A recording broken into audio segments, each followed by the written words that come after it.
দেখিবলৈ পালোঁ যে আমাৰ গোৱালপাৰা বৰ্ডাৰ DSP অভিলাষ বৰুৱা ডাঙৰীয়া আৰু আমাৰ ইনচাৰ্জ OC বগুৱানৰ বিঘ্নজিৎ দাস ডাঙৰীয়া তেখেতলোকে ইয়াত মানে এটা বাকচ পাইছে হিৰইনৰ মানে নলংগা মাজেৰপাৰা বুলি কয়। ল'ৰাটোৰ নাম ৰুহুল আমিন।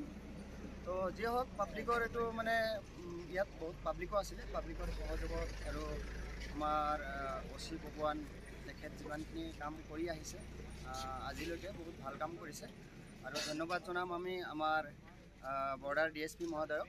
তেখেত ইমান ডাঙৰ এটা পদক্ষেপ লৈ মানে বস্তুবিলাক এনেকৈ হেৰি কৰি আছে। তেওঁলোককো আমাৰ ফালৰ পৰা ৰাইজৰ ফালৰ পৰা সকলোকে মানে তেওঁলোকক মানে ধন্যবাদ জনাইছোঁ। তো আমাৰ OC যিজন আছে আজি বহুত দিনৰ পৰাই মানে ড্ৰাগছৰ এগনিষ্টত মানে হেৰি কৰি আছে। ড্ৰাগছ মুক্ত ইয়াৰ আগতে ধৰিছে, ইয়াৰ আগতে বহুতকেইটা ধৰিছে। তো ড্ৰাগছ মুক্ত এলেকা এখন বনাব লাগে বুলি তেওঁ প্ৰতিশ্ৰুতি দিছে। তেনেকৈ আৰু কামবিলাক আগুৱাই গৈ আছে।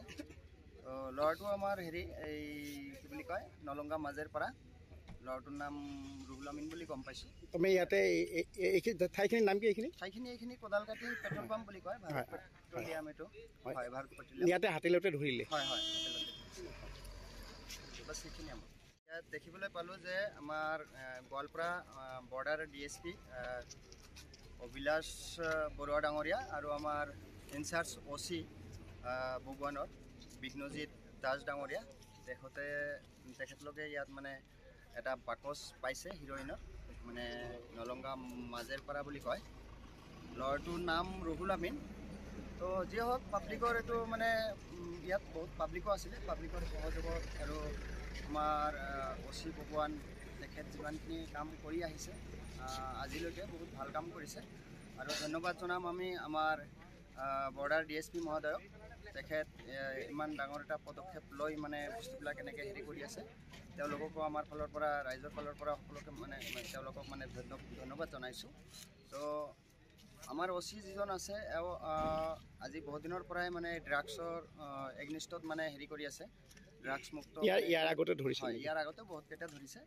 তো ড্ৰাগছ মুক্ত এলেকা এখন বনাব লাগে বুলি তেওঁ প্ৰতিশ্ৰুতি দিছে। তেনেকৈ আৰু কামবিলাক আগুৱাই গৈ আছে। তো ল'ৰাটো আমাৰ হেৰি এই কি বুলি কয় নলংগা মাজেৰপাৰা।